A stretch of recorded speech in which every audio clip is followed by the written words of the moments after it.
FIR গুলোকে দাঁড় করানোর দরকার। তার পরিবর্তে আমি পার্টি শব্দটাকে উইথড্র করে নিচ্ছি, সরি, আমি তার পরিবর্তে তুলনামূলক সিনিয়র ও অ্যাডভোকেটদেরকে না দিয়ে একটা লেভেলে দিচ্ছে, যাতে রকমভাবে ওই মামলাটা সুপ্রিম কোর্ট থেকে এখানে যারা জিতে চায় জিতে যেতে পারে, কিন্তু হতে দেওয়া যাবে না। আপনাদের বলে রাখি, এই মুখ্যমন্ত্রী বিচারিতার কথা সেই জন্যই মাথায় রেখে আমিও সুপ্রিম কোর্টে ওই মামলার পাঠিয়েছি, পশ্চিম বাংলার ওই অভিযোগ সার্টিফিকেট দেওয়া পেতে তাদের ন্যায় বিচার দেওয়ার জন্য।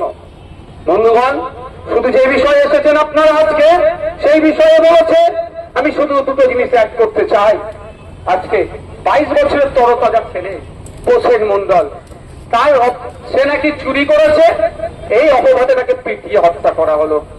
আচ্ছা বলুন, যদি কেউ চুরিও করে নাই, অন্যায় করতে নিশ্চিত হবে, তার জন্য প্রশাসন আছে, আইন আছে, বিচার ব্যবস্থা আছে, কিন্তু আমাদের প্রসেন মন্ডলকে পিটিয়ে হত্যা করলো, এই সাহসটা পাচ্ছে কোথায়? সাহসটা পাচ্ছে আমার রাজ্যের প্রশাসনের যিনি প্রধান আছেন, সরকারের যিনি প্রধান আছেন, মাননীয় মুখ্যমন্ত্রীর জন্য। ইসরাত আলম, আমি তার বাড়িতে গিয়েছিলাম, 100 স্কোয়ার ফুটের ঘর হবে না। আপনি অবাক হয়ে যাবেন যদি ওর বাড়িতে গিয়ে থাকেন, ভিডিও দেখে থাকেন।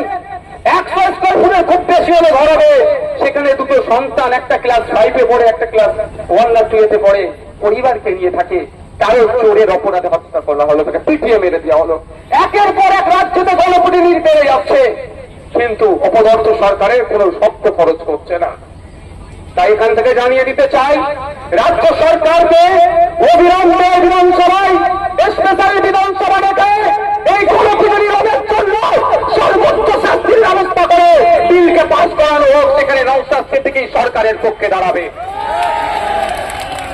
যদি না করে আমাদেরকে বুঝে নিতে হবে। পারবেন তো নাকি? পারবেন তো নাকি?